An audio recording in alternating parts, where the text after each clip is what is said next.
Саламатсыздар, урматтуу Коом пресс сайтынын көрүүчүлөрү. Мен Эрмек Аттокуров кезектеги цензурасыз маекти баштап отурам. Негизи эле Кыргызстанда биз министрлер кабинети, жогорку кеңешти, негизги шаарлар болгон Бишкек, Ошту көп талкуу кылабыз. Ошол эле маалда биз чакан шаарларды, же болбосо айыл өкмөттөрдү унутуп калабыз. Башкача айтканда биз жергиликтүү өзүн өзү башкаруу тармагындагы маселелер, жетишкендиктер, тоскоолдуктар тууралуу көп деле сөз кылбайбыз. Маселени биз ачык, айкын белгилөө максатында Кант шаарынын мэрин Улан Майлыбашевди конокко чакырганбыз. Биз бүгүн ушул чакан шаарлар, алардагы маселелерди кененирээк ачып бергенге аракет кылмакчыбыз. Студиябызга кош келипсиз. Азыр сиздин бул жердеги келишиңиздин башкы себеби шаарларды өнүктүрүүдө кандай тоскоолдуктар, жогоруда айткандай, же болбосо кандай жетишкендиктер бар. Балким биз көрүп билбеген жеңилдиктер бар чыгар балким. Ошол жөнүндө суроолорду берели. Негизи азыр Кант бир учурда шаар деген статуска ээ. Ошол эле маалда чакан эле шаар. Ал эмес айрымдар шаар экенин өтүп баратып байкабай деле калышы мүмкүн. Негизи ушундай чакан шаарды башкарууда кандай оорчулуктар бар жана ошол эле учурда кандай жеңилдиктер бар? Мисалы, Бишкек менен же Ош менен салыштырып көрө турган болсок. Саламатсыздарбы, Эрмек мырза, чоң рахмат. Сурооңуздар абдан жакшы суроолор экен. Мен бул Кант шаары жөнүндө кыскача башынан айта кетейин. Кант шаары чындыгында Бишкек шаарынан алыс эмес, 20 чакырым аралыкта жайгашкан кичи шаарлардын бири болуп эсептелет. Кант шаары бул 25 февраль 1985 жылы негизделген. Бул болсо көп калктуу жана көп улуттуу шаар болуп эсептелет да. Чындыгында биздин Кант шаары бул мындай орусча айтканда русскоязычный деп коет го. Ошондой шаар болуп эсептелет. Бул жерде бизде орустар, азербайжандар, түрктөр, дуңгандар жана башка дагы улуттагы адамдар көп жашашат. Көп улуттуу болуп эсептелет. Анан эми өзүңүздөр белгилегендей, Кант шаарында өндүрүш тармагында көптөгөн завод, ишканалар бар. Алардын баардыгы тең азыркы күндө мен айта алат элем, толук камдуу жакшы иштеп келе жатышат да. Булар эми негизи Советтер Союзу маалында мындан да жакшы иштеген экен, бирок азыр ошол жердеги учредителдердин күчү менен бул заводдор дагы күч алышып, дагы көптөгөн элдин керегине жарай турган, дагы мамлекетке салым кошо турган заводдордун бири болуп эсептелет. Анан бул эң негизги заводдор бул биздин КСШК, цемент жана шифер чыгарган заводдорубуз. Бул Абдышата, бул бизде Кант сүт, бизде жана да ушуга окшогон ири ишканалар да. Эми бул жерден айта турган болсок, ошо Канттагы ири ишканалар айрым бир областтын борборундай, же болбосо жалпы областтын ичиндеги ишканаларга караганда көбүрөөк, кичинекей эле Кант шаарында. Жогорудагы суроого кайра кайтылалы. Эми ушундай ишканасы көбүрөөк, түрдүү улуттагы адамдар жашаган шаарды, чакан шаарды башкаруу, жетектеп кетүү канчалык оор же канчалык жеңил? Эмнесинде татаалдыктар бар? Кайсы жеринде бир ыңгайлуулуктар бар? Жеңил деп айтыш бул өтө кыйын. Бул негизи мамлекеттик иш, тим более Кант шаарынын мэри болгон деле өзү бул оңой иш эмес. Эмне үчүн дегенде, бул жерден башынан айта кетсем, любой жарандын үйүнө келип свети жок болсо дагы, суусу жок болсо дагы, мусору туура эмес жакта жатса дагы, бул баардыгына мэр күнөөлүү да. Анан эми бул жана сиз айтып аткан көптөгөн ишканалар бар экен, бирок эмнеге шаар өнүкпөйт деп атпайсызбы? Бунун деги болсо көптөгөн налогтору, например, НДС деп коет. НДС биздин республиканский бюджетке түшөт.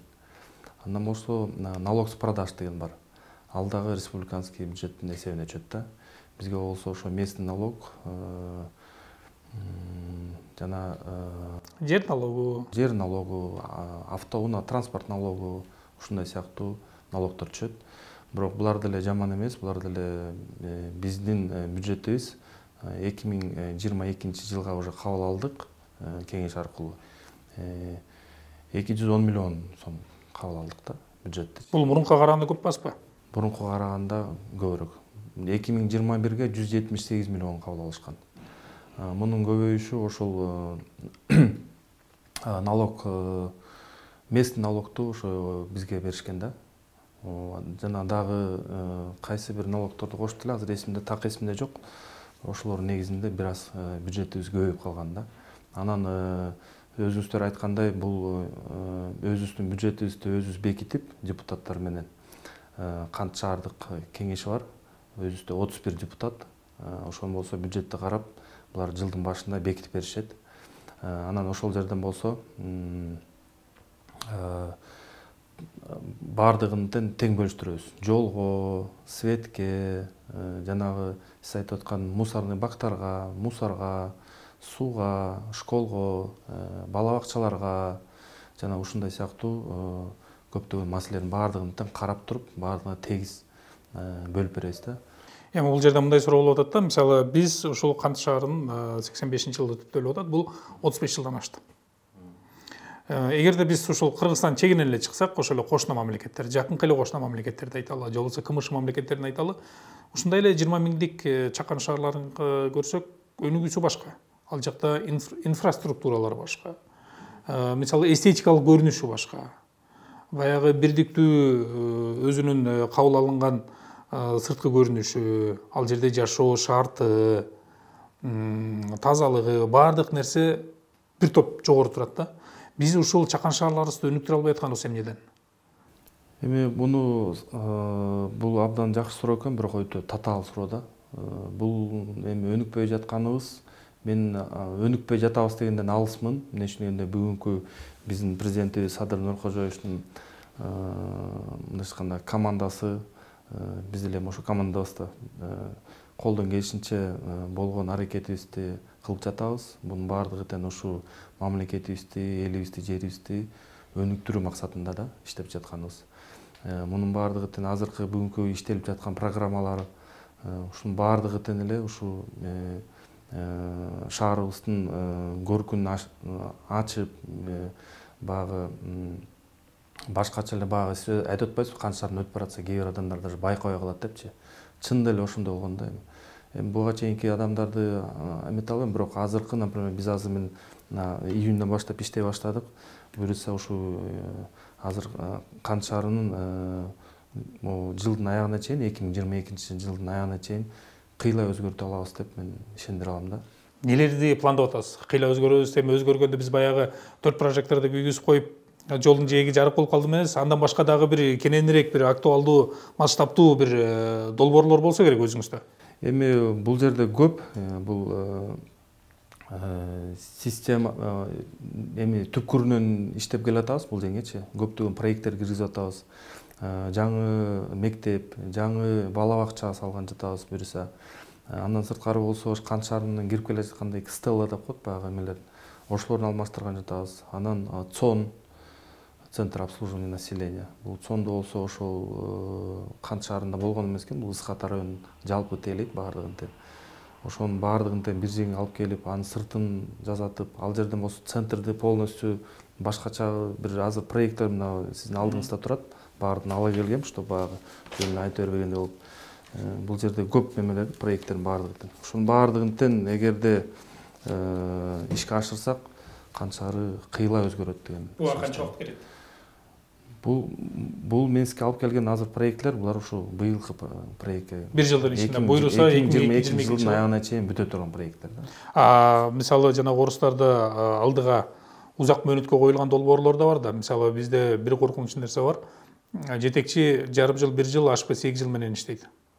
Буга чейинки тенденцияны алып келе турган болсокчу, ким келет бир 2 жыл иштейт, анан кийин алмашат, ошол менен жетекчи деле бир алыска койгон пландары жок болот. Баары бир азыр баланча убакыт иштеп турсам кетем. Же болбосо баары мен ишене албайм, баштаган ишим аягына чыгабы деп. Ушул шартталганда сизде алыскы мөөнөткө коюлган, узак мөөнөткө коюлган келечектүү долбоорлоруңуздан кайсын айта аласыз? Келечектүү долбоорлордон бул деген бизде Кан шаарында негизи суу түтүктөрүн киргизген бир чоң долбоорубуз бар. Бул Кыргызстан боюнча эң биринчи долбоорлордун бири жана эң азыркы учурда 100%, почти 100% деп койсом, уже азыр кирип бүтүп келе жатат да. Суу түтүктөрүн киргизген, таза суу киргизгенчи. Подворуна киргизгенбиз. Эми буну болсо ошол азыр болсо экинчи фазасы бул канализация маселеси да. Азыр ошону менен иштешип, СВК деген фирма бар, международный организация, эл аралык. Ошолор менен иштешип, алар азыр болсо, ошо бизге болсо канализация маселесин да коюп берген жатат да. Андан сырткары бизде эме дегенибиз бар. Көп жылдан бери Миноборонунун балансында болуп келген военный городок деген шаарчабыз бар да. Мурунку аскерлер жашаган бөлүк. Аскерлер жашаган. Ошону болсо азыр Миноборонунун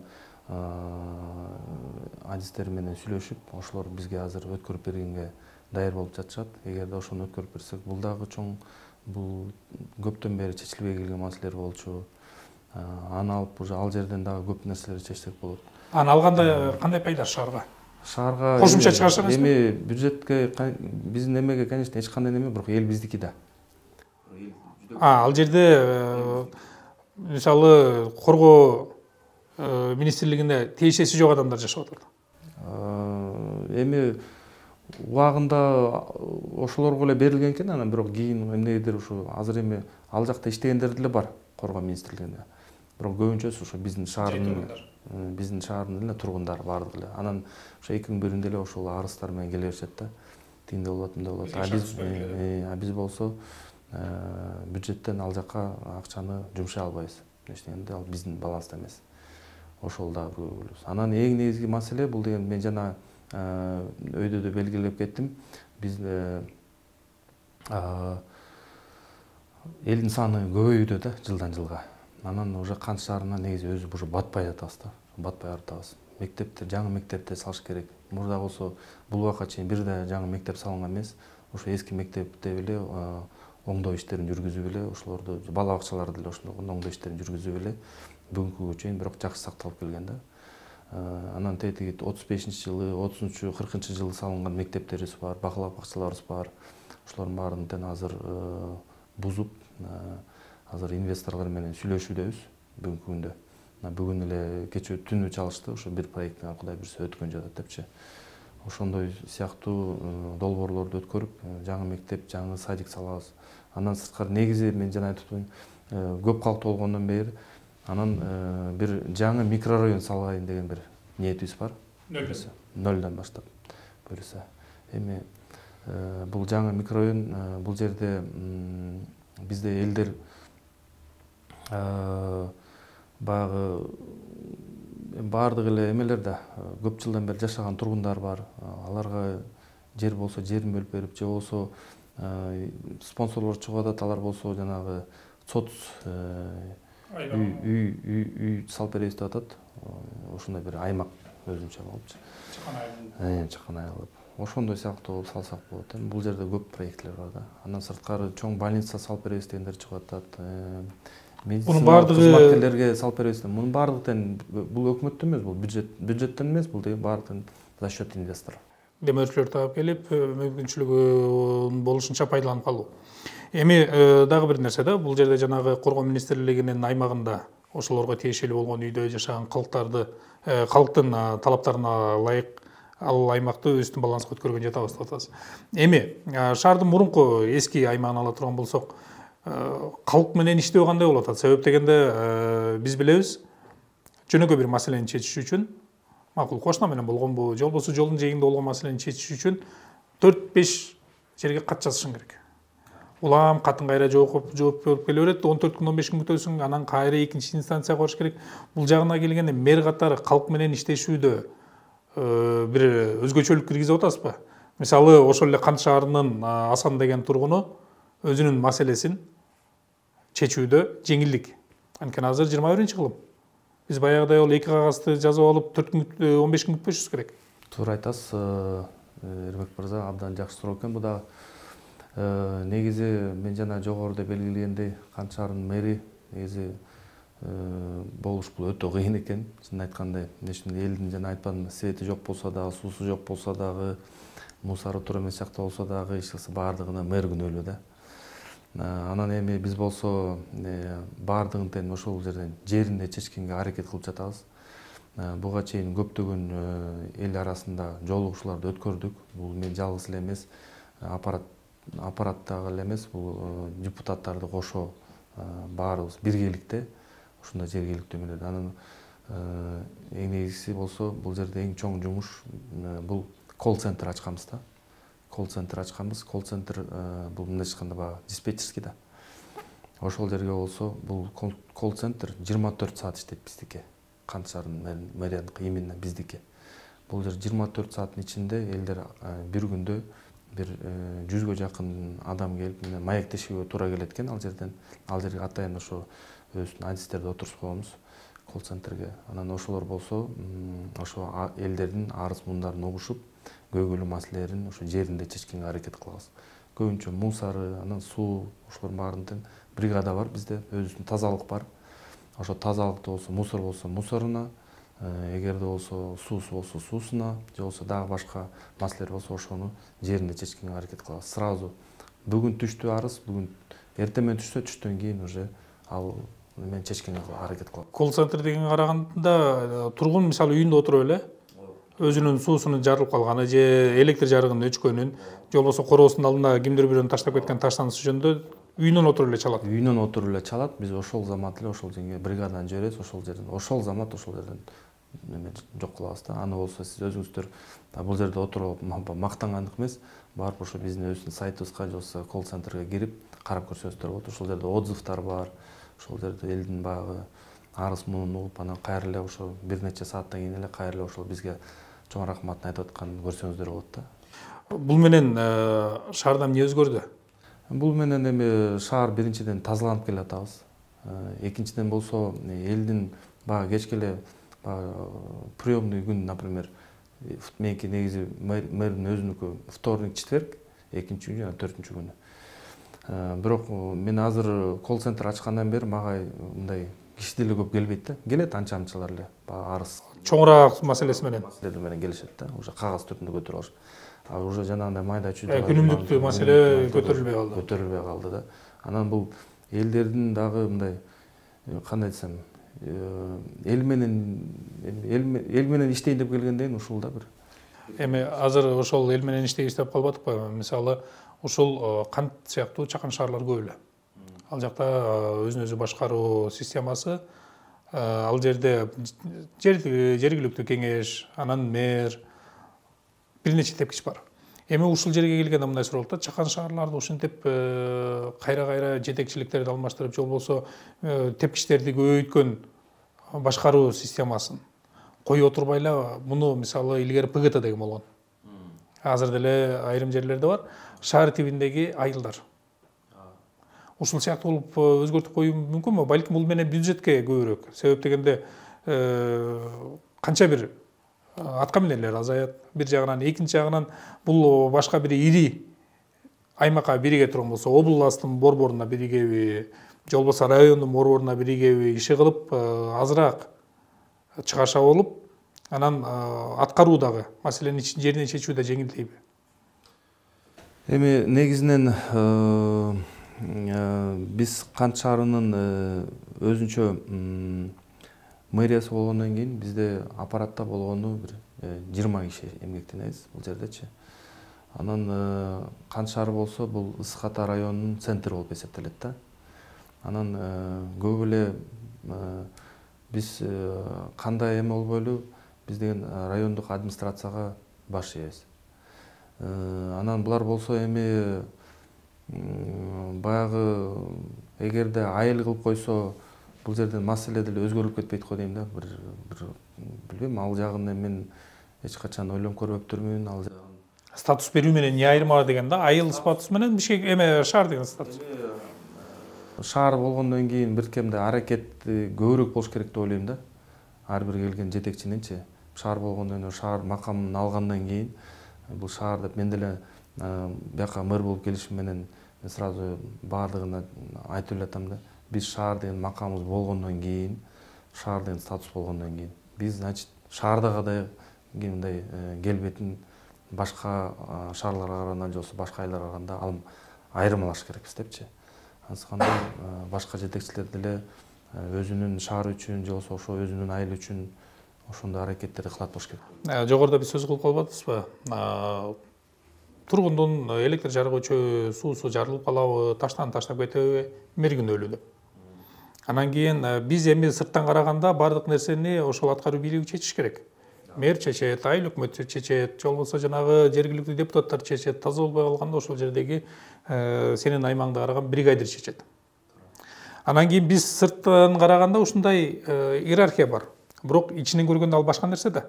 Мисалы ошол мэр болуп келгенден кийин сиз канчалык татаал экендигин, кандай рычагдар бар экендигин, кайсыл жерде маселени кантип чечсе болмок экендигин көрүп атасыз. Ушинтип чечейин дейсиң, бирок ага тоскоолдуктар бар. Мисалы мыйзам жол бербейт. Мисалы аны кыла коеюн десең, бюджетиңден тартыштык болот. Же болбосо бюджеттен бөлө коеюн десең, өзүң эле бир нерсе бөлө коеюн десең, мыйзам боюнча сен аны кыла албайсың. Ушул жагына келгенде жергиликтүү өзүн өзү башкарууда өзгөртө турган мыйзамдар барбы, же болбосо бир жетишпей жаткан нерселер барбы? Нелер болот? Мисалы биз карапайым калк биз ошону уккандан кийин түшүнөлү да. Бул жерден мэрдин каалоосу бар, бирок мүмкүнчүлүгү болбой жатты депчи. Бул деген мен бул кызматка жаңы келгенде эле ушуну айтканда, бул биринчиден тендер, бул деген мамлекетти артка тартып турган нерсе экен да. Тендер деген мен буну билбейм, бул кайсы жылдары келген. Бул вообще негизи биздин мамлекеттин кандай десем, образына туура келбеген, же болбосо мамлекеттин алып бара турган ишмердүүлүгүнө туура келбеген бир бул система да.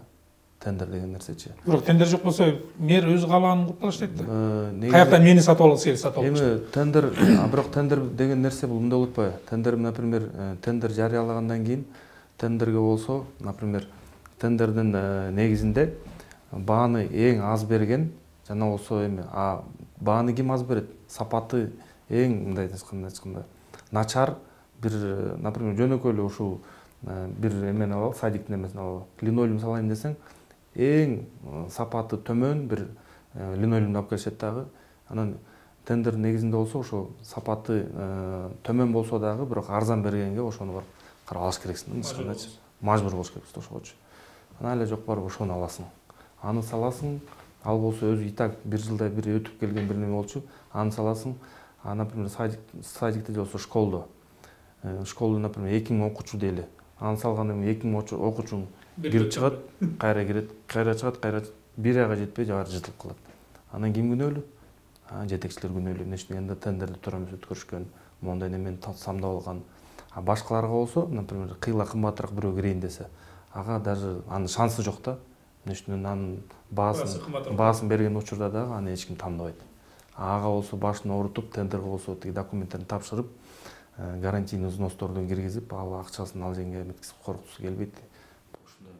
Маселе мындай болот да, эми бул тендерде эле жөндөн кирип калган жок да. Мисалы буга чейинки жетекчиликтер деле, мисалы ошол эле линолеумду ала турган болсок, линолеум салыш керек. Бизде кандай баягы кыргызчылык бар да. Мен тайкем линолеум сатат. Же болбосо мен ошол эле линолеум саткан адам менен сүйлөшөм. Мен сенден линолеумду 1 сомдон алам. 30 тыйыны меники. Сен мисалы ошол эле 60 тыйындык, 70 тыйындык линолеумду 1 сомдо баалайсың, мен сенден 1 сомдон сатып алам, кайра мен сенден эртең ошол 30%, же болбосо 20% алып алам. Буну четке кагыш үчүн тендер келди. Эми тендерди четке кагыш үчүн сунуштар барбы? Кайсыл жол жеңилирээк болмок? Тендерди бул критерияларга бөлүш керек деп ойлойм. Например, бир имарат салса, мектеп же болсо бала бакча, макул жол салганга, буга болсо обязательно жанагы лицензиясы бар строительный компаниялар киргенге туура деп ойлойм да. Эмне үчүн ал жака лицензия керек, разрешениялар керек болот. Ал эми, например, жөнөкөй эле бир скамейка жасаганга, же болбосо бир забордун бир жерин жасап койгонго, бирөө келип туруп, например, заборун талкалап кетет, бир окуучусу келипчи. Даже ошону жаза албайсыз да. Аны да тендер. Ал да тендер. Бардыгы тендер да.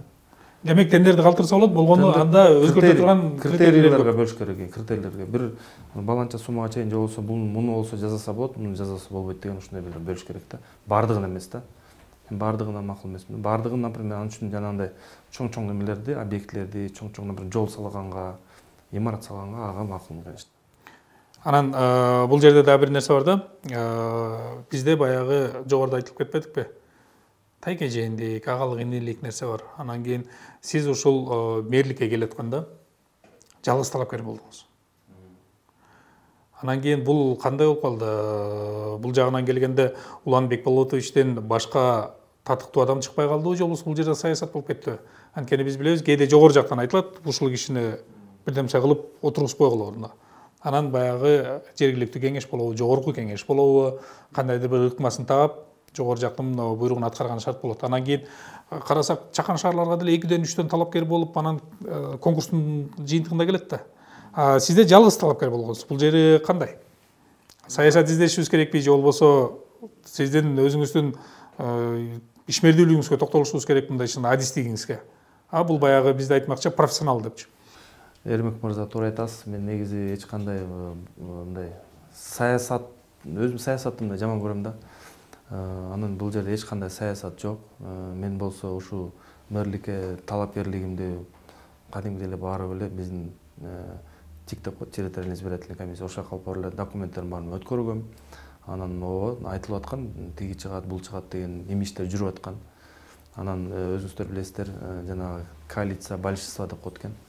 Анан бул жерден ошол системасы ошондой экен, коалиция большинства, то есть мэрди кимдин депутаттары көбүрөөк болсо ошол барып тандайт деген сыяктуу. Ошол эле коалиция большинства, көп балдар менен жакшы мамиледе болчубуз. Ошолор болсо бул жерден ачык айкын эле мындай эле колдоп беребиздендер көбүрөөк болуп калды да, мен тарапта окшойт да. Анан бул болсо эми шаарыбыз кичинекей да. Угулуп калды, калгандары чыкпай койду окшойт деп ойлойм балдар. Негизи өзүңүз канча шаардан болосуз? Ысык. Негизи канттын айтайын дегеним, канттын маселесин мисалы жон териңиз менен катардагы жаран катары канча убакыттан бери сезип келесиз? Мисалы канча шаарында жашаппы, же болбосо ошол жакта кирип чыгыппы? Себеп дегенде кээ бирде мындай болуп калат да, десант деген бар. Бул Бишкекте эле жүргөн адамды Ысык көлгө, же болбосо Жалал Абадка, өмүр көрбөгөн жерге, же болбосо ал жердеги маселелерни жеринен билбеген жерге алып барып туруп жетекчи кылып коюп коет. Мэр кылып коет, балким губернатор кылып коет, аким кылып коет. Бирок ал жердеги өзгөчөлүктү билбейт. Чарбадагы эле өзгөчөлүктү билбейт. Анан кийин бул жагына келгенде сизде канттагы маселелерди билип, анын өнүктүрүү жолдорунда болжолдуу көз караштар болгон да? Кант шаарында 12 жыл туруктуу жашап келгем. 12 жыл. Бирок мен Бишкекте иштечимин ал убакта, бир убактарда. Кант шаарынын өзүнүн ошо сотунда да иштегем, өзүнүн Ысык райондук сотунда, Кантта жайгашканда. Андан сырткары болсо кийин Бишкекте иштеп калдым, бирок Кантта жашачымын, барып келип иштечимин. Анан акыркы 1 жыл болуп калды ошо шаарга көчүп кеткен элем. Ойдо жок эле да. Азыр көчүп кеткем. Эми азыр болсо кайра шаар Кантка келишке келип. Демек ал жердеги жолдун жыртыгы, электр жарыгынын өчкөнү, суунун жетпегени баардыгы сиздин өзүңүздүн көз алдыңызда өткөн. Эми соңку суроо болсун. Улан Бекболотовичтин колунда бийлик бар. Каалаган нерсени кыла алат. Эмнени кылат элеңиз шаарга? Эми бийлик болгондо Мисалы түшүнүп атам. Негизи элдин баардыгына тең. Мага мен кабинетиме кирип келген, же болбосо мен жолуккан жердин баардыгына тең, элдин баардыгына айтам да. Урматтуу элим, сиздерди Кудай буйруса жаркын жашоо күтөт деген ишендире алам да. Себеби дегенде азыркы кылып жаткан бийликтин жумушу, биздин аткарып жаткан жумушубуз, ушунун баардыгы тең ушу элдин жаркын жашоосуна алып келе атат да. Мен бул жерде мактангандык эмес, бирок чынын айтканда биз эртеңки күнү, например, мен күнүгө 100%, мындай айтканда, орусча айтканда 100% укладываюсь да, мындай. Күнүгө өзүмдү 100%ке чейин мындай иштеткенге аракет кылам да. Бүгүнкү, например, ошо өкмөттөн, областтан, райондон кагаздар келсе, мен, например, эртеңки калтырбайм. Же болбосо ошол эле жанагы элдин көйгөйүн эртеңки калтырбайм. Мен ошол күнү ошол жерден чечкенге аракет кылам да. Ал эми буга ошогон долбоорлорду болсо, мен, например, мен чойгон жокмун, мен муну кийин эле жазсам болот. Мен, например, 2023, 24, 25ке дагы билем да, мен эмне кыла алам. Так биле алам. Берин эми айтсам анын баары көбөйүп кетет. Көп немелер бар да. Бирок эң негизинен азыр ошо Кант шаарынын тургундарына эң негизинен жакшы шарт түзүп берүү. Элдерге ыңгайлуу, даже жөнөкөйлүү үйүнөн чыгып, например, даже үйүндө отурганда эле баштайлычы. Үйүндө отурганда жакшынакай жарык, суу, таза суу, эшикке чыкса деген караңгыда чыкса жарык, асфальт, үйүнөн чыкса центрге барайын десе маршруткасы келет. Маршруткага отурса таза маршруткасычы. Центрге барса, центрде болсо мындай чарчап кетсе отура турган жери бар. Базарга кирсе тыгын эмес, баардыгы ирети менен. Больницага барса жакшынакай эч кандай баягы орой сүйлөбөгөн, жакшы мамиле кабыл алган ушундай немеге алып келгим келет да менче. Биз эми ошонун үстүнө азыр иштеп жаткан учурубуз. Мен ишенем, биз ошого алып келебиз баардыгын. Рахмат бизге убакыт бөлүп ошол Кант шаарынын абалы жөнүндө, алдыдагы максаттар жөнүндө жана ошондой эле жергиликтүү өзүн өзү башкаруудагы айрым бир маселелерди айтып бергениңизге. Биз да ишенели, жакын аралыкта жалаң эле Кант шаары эмес, жалпы өлкө аймагында жарандар, карапайым калк жаркын жашоодо жашайт деп. Урматтуу Коом пресс сайтынын көрүүчүлөрү, биз кезектеги цензурасыз маекти жыйынтыктап отурабыз. Ал эми бүгүнкү коногубуз Кант шаарынын мэри Улан Майлыбашев болду.